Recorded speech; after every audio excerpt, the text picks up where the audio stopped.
Hey guys, I'm Mason the Rock Henderson, and this is the Gotham Season 2, Episode 7 review. Uh, really good. They're really. I love that things are finally falling into place. Kind of if you saw my review of Fargo, uh, that the way it ends is, the like main crime family is dealing with the mafia, and the mafia wants to take them over, and the head lady finally decides that it's war. And I just got so excited to hear that because I'm like, it's finally going down. And now, in this episode, Gordon finally, I just decided I'm gonna start with you talking to Gallivan. You're just like, yes, it's on. Um, so I'm really excited for what's gonna happen next because it's really getting going. Um, but anyway, start from the beginning and work from there. I'm gonna start off with Nigma's story because he's finally gotten interesting. I said in the last review that it's not that he's a bad character, it's just he's become less and less interesting with his whole descent into madness thing. Uh, it's just, I don't know, I really enjoyed getting to see him as the forensic crime scene investigator type person. Uh, I really enjoyed that side of him. But since they stopped doing the crime every episode, different crime every episode, crime scenes, Enigma's there, he's making riddles that Harvey and Jim are just like, come on, Enigma, just tell us what's going on. So he was interesting that way, and then they stopped doing that. One second. Uh, they stopped doing that with him, and he just it became about his story of he's slowly going mad. There's this girl that he likes, but she is dating this other. She's dating a cop, and then the cop's abusing her. So Enigma's trying to help her, and at the end of last season, he killed that cop and disposed of the body. And so this whole season so far has just been him like trying to hook up with her, and that's pretty much been it. And obviously, 2 episodes ago, they finally did hook up. And then last episode, he killed her. And I'm just like, it was so obvious, in its build up, it was so obvious that it was about to happen. That he was about to do something stupid. He was about to reveal that he killed her ex boyfriend, and that he was probably going to kill her by accident or out of rage or something, which he did. But I love the turn that they took on it, where the next morning, he's awake, uh, and he's talking to the evil side of himself, and next thing you know, he realizes that the body's gone. She's gone, and the evil side's like, yeah, I took her and I hit her. I got rid of the body, and then leaves him a riddle to find out what happened, and it's like that's pretty clever. I like that twist. Um, I really do like the fact that this evil side of him took over his body for one night and disposed of her body, and now he honestly doesn't remember because that side of him just did it on his own, and I found it very clever. And as he's going through all of this, there's one scene where I honestly was a little worried that uh, Lee was going to be his next victim because she came in as he found Kristen's body in in one of those like coffin type things that you slide out that they have in the Emmy's office. Um, he found her body in there, and Lee walked in right as he had pulled out the body, and I was like, oh, is she gonna see, and then he's gonna? But no, he talks his way out of it, and um, later when he comes back, the evil side of him appears again. It's like when Lee walked in earlier, how did it feel to get away with it? And he's not wanting to accept it. And I love the way they shot this scene because the evil side of him is like in the background talking, and it's like it's doing that thing that you see a lot of the time when somebody's like going crazy, like the camera speeds up and it, the it gets like blurry as they're speeding up and talking, and like he's flashing around the room, um, and he's pretty much putting all these thoughts in his mind. Like, it feels good, doesn't it? You want to accept this. You want to do this more. It feels good to get away with it. And then as the evil self is like slowly getting closer, all of a sudden he starts shaking too, and he starts doing the fast blurry motion, and then they combine in that fast blurry motion, and it's very well done to see. It's like a visual representation of what his mind is going through, and finally gets taken over by this evil side of himself as they combine together. And like that's very creative to do that all visually, because they could have just shown him like talking to himself, and just next thing you know, the evil self is gone and he's talking as the evil self, something like that that's been done before. But I've never really seen something like this done. If it has been done, obviously I haven't seen that movie or TV show. So, but it was very creative, and I actually did enjoy his character this week. Now, where it goes from here, they could either take it more in the direction of he's going crazy, or they could take it in he's hiding his craziness. And either way, he's still not the most interesting character on the show, but it's I like what they did with him this episode, so there's a plus. And then we go to how the episode starts off, which was pretty crazy. Penguin, Butch leads Penguin to where his mother is, and I was saying last time, did Butch really escape, or did Gallivan reprogram him, and this is him like leading Penguin into a trap? It is a trap. Gallivan and Tabitha show up, and he pretty much is there to kill Penguin. And Butch reveals, he shoots the two guys that Penguin brought with him, reveals that they did reprogram him, so he's not working for Penguin anymore. And then Gallivan just says, kill them both and dump them in the river somewhere. Oh, I knew this. This happens before that.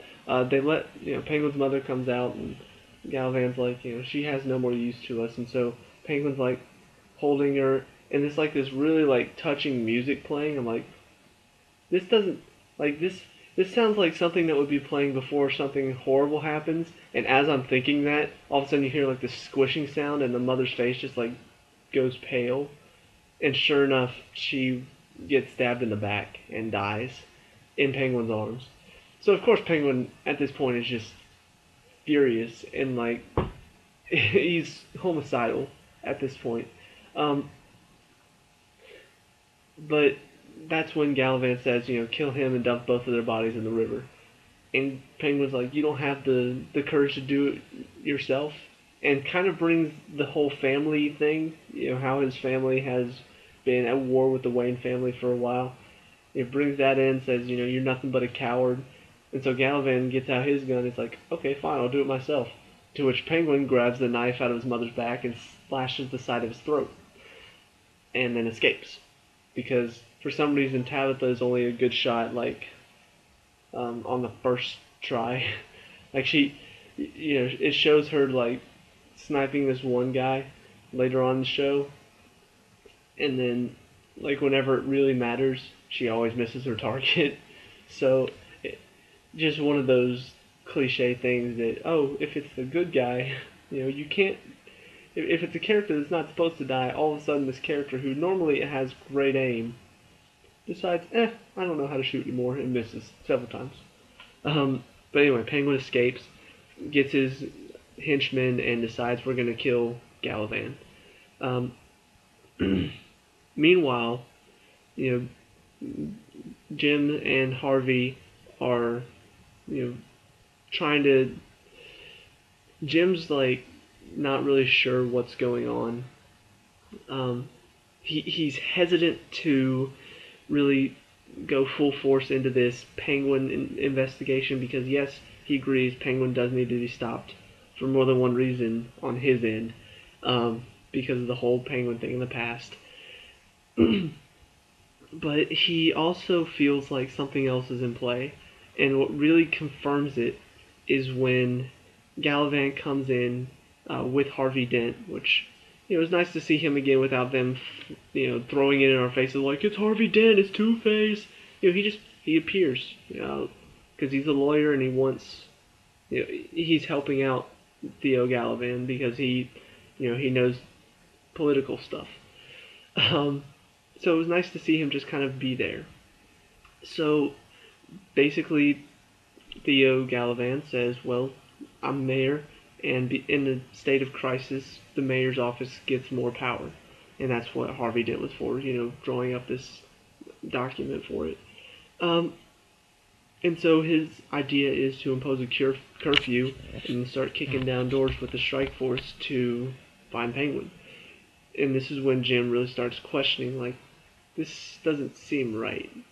Like, this does not seem like the same mayor that I was, trusting earlier. And Gallivant kind of has this one-on-one conversation with him where he pretty much threatens him and says, remember, you're the one that asked me for help.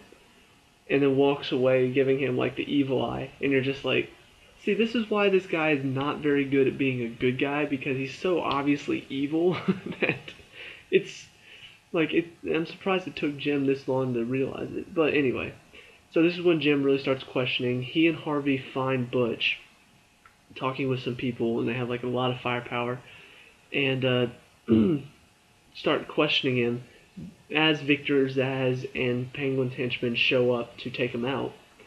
And Butch kind of reveals Gallivant kidnapped Penguin's mother, forced Penguin to do all this stuff for him.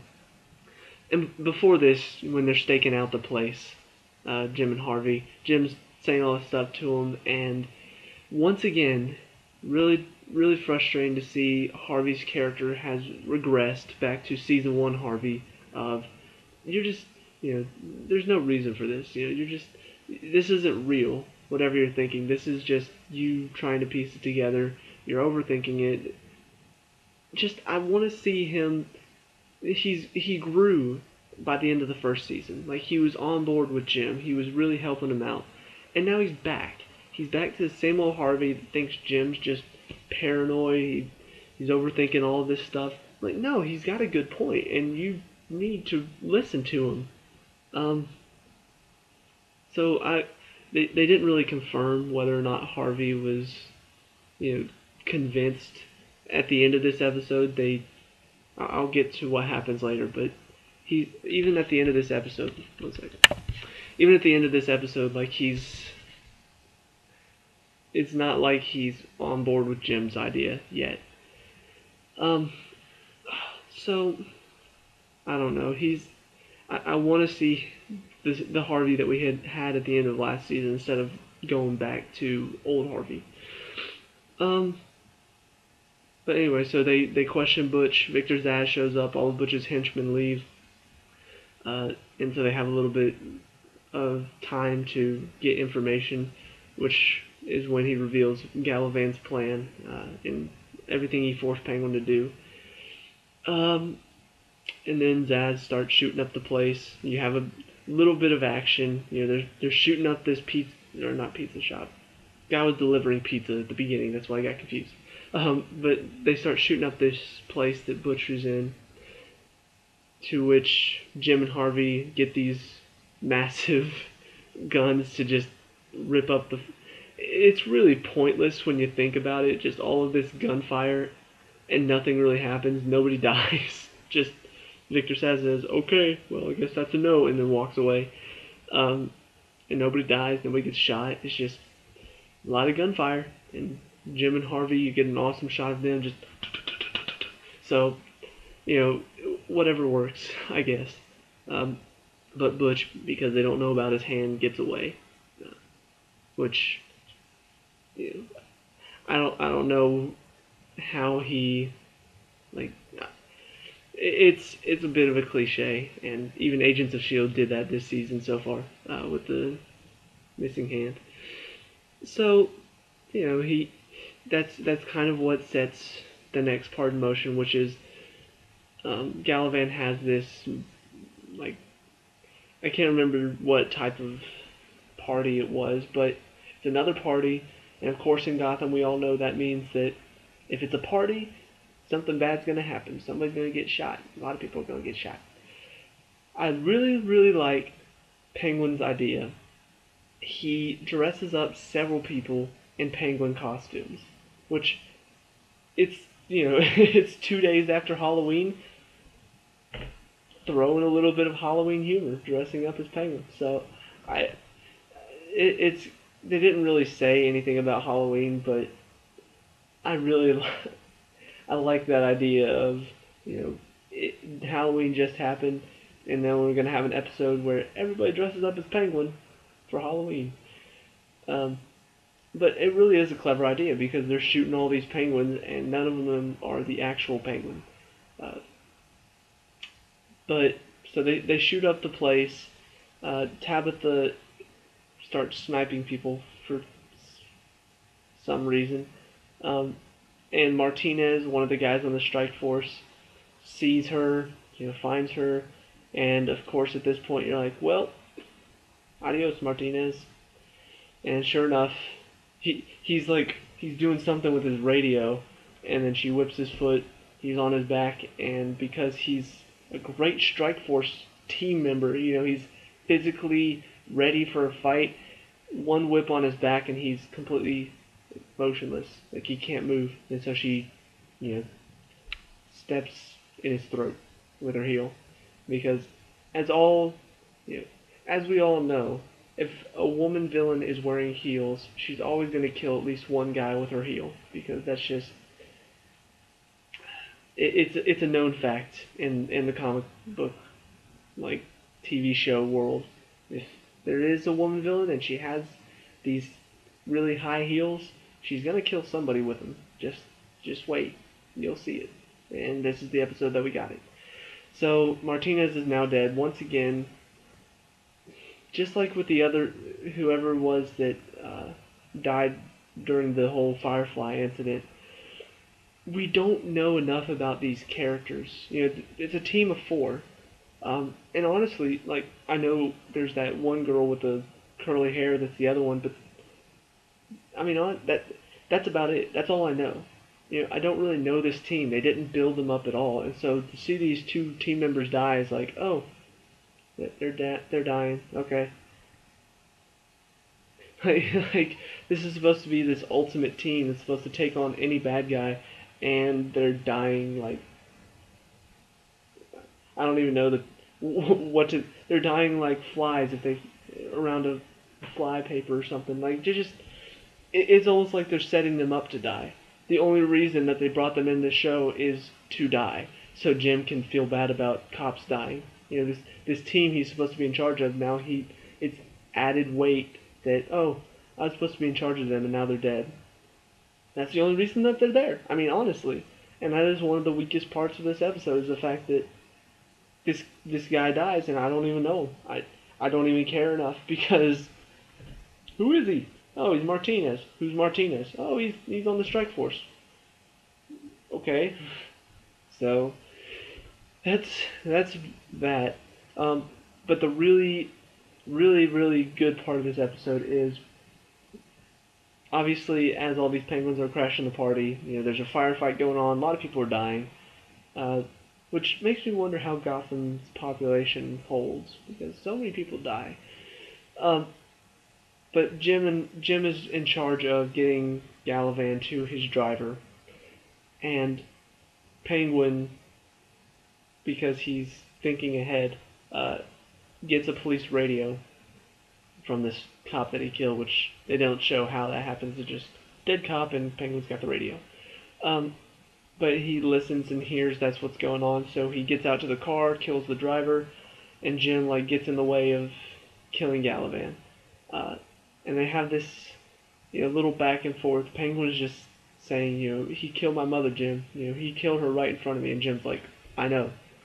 And Galavan's like, wait, you know? Like, what? And he's just like, kill him, Jim, put him down. Harvey shows up and has a gun to Penguin's back and like, Penguin, look, you need to put the gun down. And basically, they know Jim knows Penguin's innocent, but at the same time he won't let Penguin just kill him. And so it's like this, they're at an impasse, and then all of a sudden gunshot, Penguin, blood through his shoulder, and obviously because it's Penguin, he's not going to die, but he gets in the car and drives away.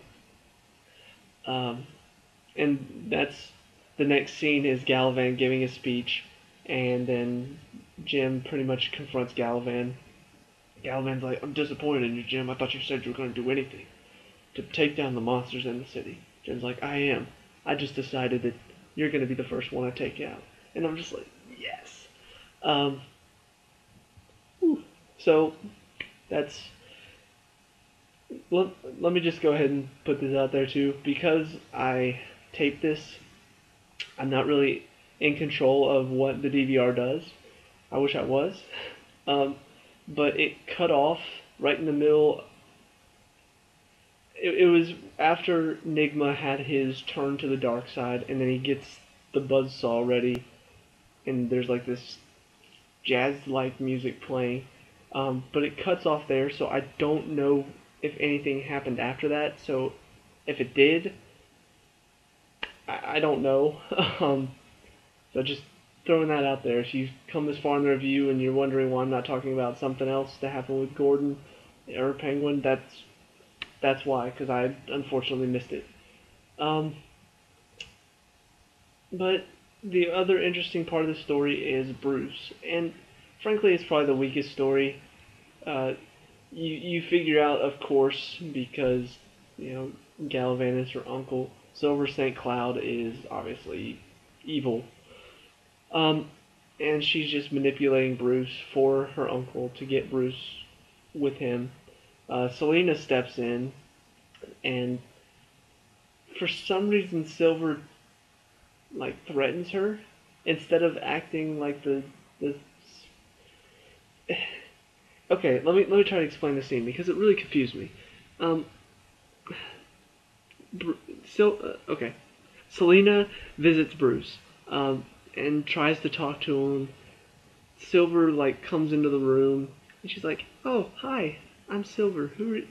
Bruce introduces them, and she's like, "Bruce, why don't you go tell Alfred that we have another visitor?" She's like, "Go on, go, get out of here." And I'm just like, well, that's kind of forceful. And then she gets up in Selina's face. She's like, "Bruce only has one friend, and it's me. You're just some gutter trash." And just completely talks her down. I'm like, what are you doing? First of all, Selina's not intimidated by anything. And you just revealed the fact that you're evil. And of course, as they're having, as they're eating, the three of them, first of all, Selina throws a little jab at Alfred. She's like, "Ooh, this tea smell really slaps you in the face, doesn't it, Alfred?" Because he hit her a few episodes ago. And so they're sitting there talking. Silver's acting all sweet, and then Selina is just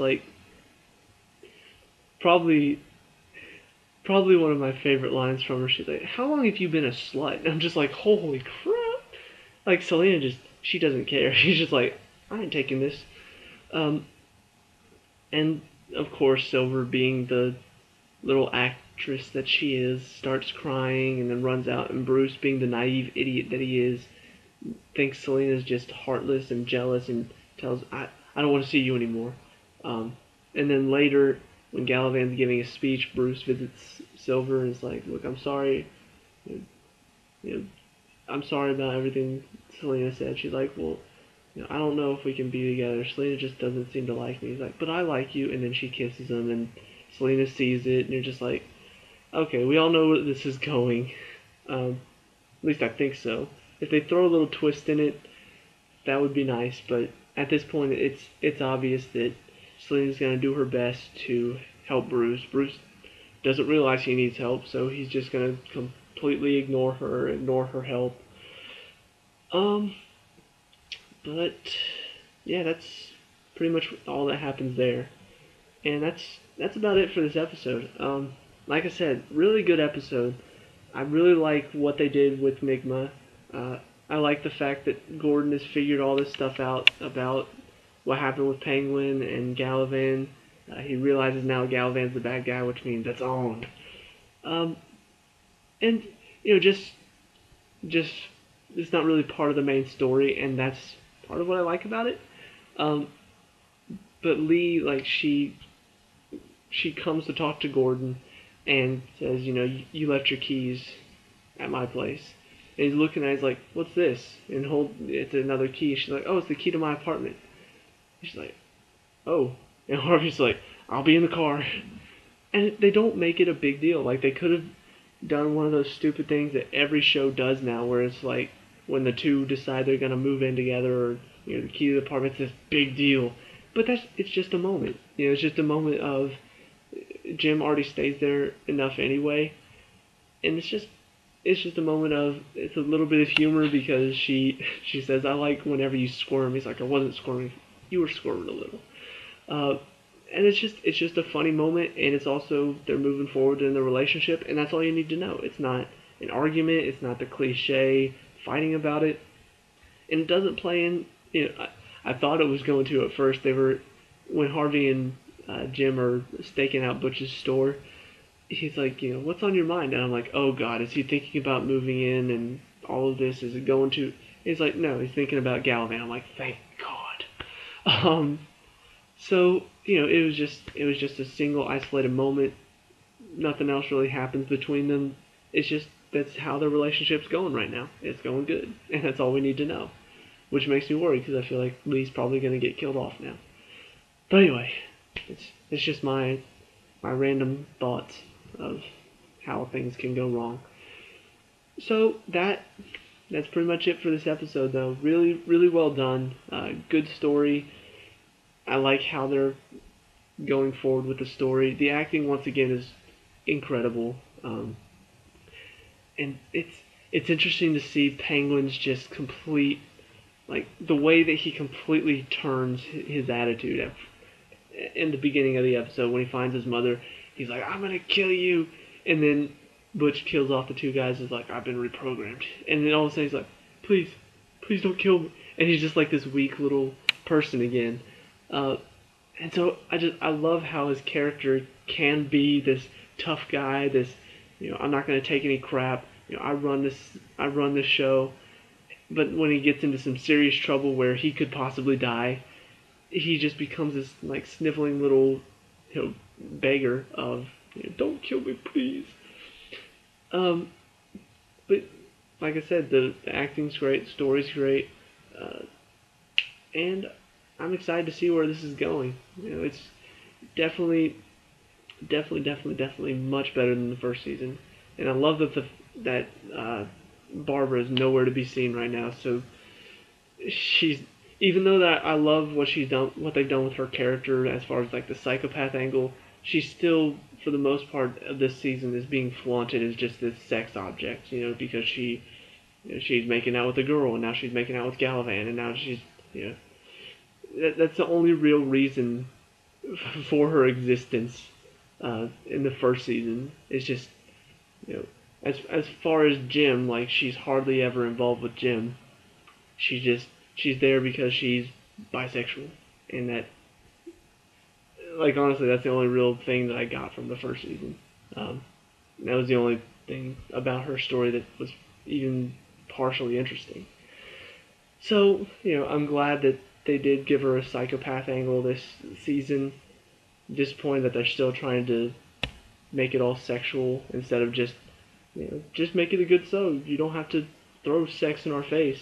Even though guys are generally more sexual minded, we still don't need that to enjoy a show. And that's, they really seem to like flaunt that a lot. But anyway, she hasn't really been in the past few episodes, so not a real problem. But yeah, good episode. 2 thumbs up. I'll see you guys at the next review. Peace out.